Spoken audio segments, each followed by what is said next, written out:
Man, what a story. First of all, rest in peace to Steve Lebeckham. Second of all, you deserve a Nobel Peace Prize for the amount of shit you put up with at the Comedy Store, because that's crazy. Third, while that was all going on, you never thought about changing careers to be a divorce lawyer, because it's pretty much like what you did the whole time.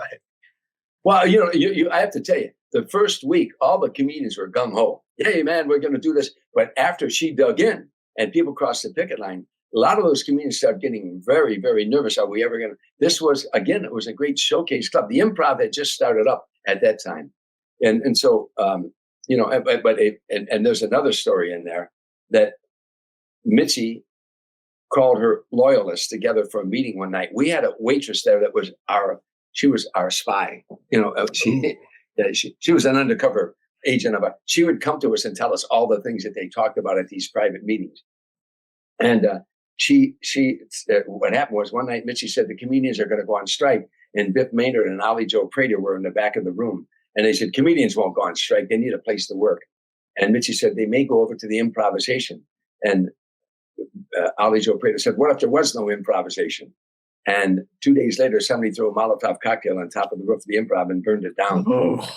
My gosh. And we all know who did that, But Bud Friedman came to me and he said, Tom, if you comedians go on strike, I need to rebuild my place. We could still work in the front of the Improv. The whole back burned down, but they could still set up a small stage. And he said, please don't go on strike on me. I said, but the comedians don't want to go on strike. Will you sign a memo that you will pay the comedians once you get rebuilt, that you will sit down and discuss a fair price? He said, absolutely. And he signed the memo. And so when we were walking the picket line, we'd send people over there to work over there. When customers would come up, we'd say, please, can you honor our picket line? But we're all working at the Improv later on. And Biff Maynard, just before he died, admitted to me what really went down. People say today, "Oh, it didn't happen that way." Bullshit. I know it happened. But it was a crazy time. I have to tell you, when I look back over my life, I think back of that era, and I'm proud of what those kids did, because I'll tell you something else. Comedy clubs are just starting. Keep this in mind. When I started in children's, there were no comedy clubs in America. And a few years later, there were 550. Tulsa, Oklahoma had 3 in Tulsa, Oklahoma. So there were comedy clubs all over the country. And what they were doing was paying the comedians either nothing or very little. And if they say they had a good comedian come the weekend, they might give them $100 for the whole weekend.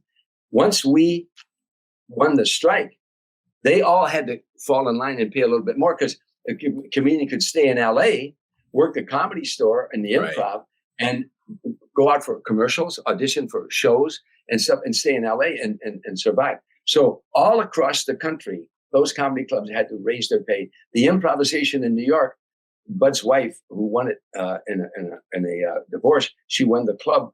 And she told me, she said, Tommy, once you guys won in LA, the comedians in New York wanted to be paid. I sat down with them, we negotiated, and we got it done.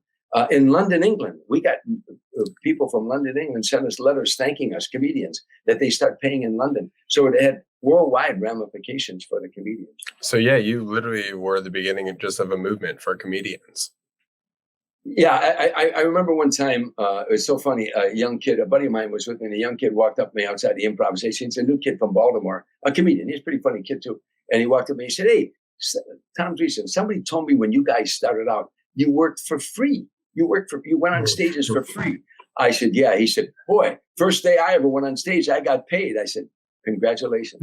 You should have said you're welcome. That was me. Yeah, you should have said you're welcome. But which comedy club did you say that was that you went and met with after she got the club in the divorce? It was Silver Friedman, Bud Friedman's wife. She went in the divorce. She got the New York Improv. Okay. And Bud kept the Hollywood Improv. Because and that's how. Go ahead. Go ahead. Oh, because I was going to say, isn't that how Mitzi got the Comedy Store? She got it in her divorce? Yes. Sammy Shore, her husband, owned it.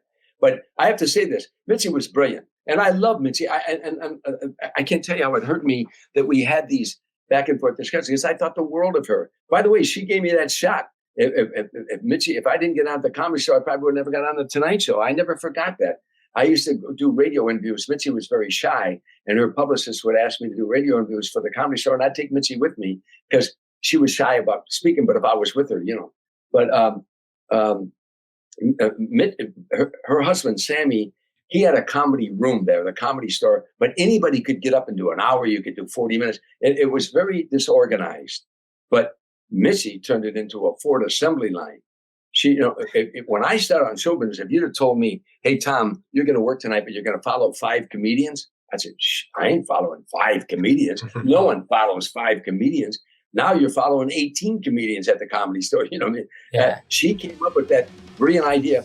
Each comic do 15 minutes or so, and weekends maybe do 20, but she'd do like 2-3 different shows. And it worked. It was an assembly line and it worked, She was the genius behind all that.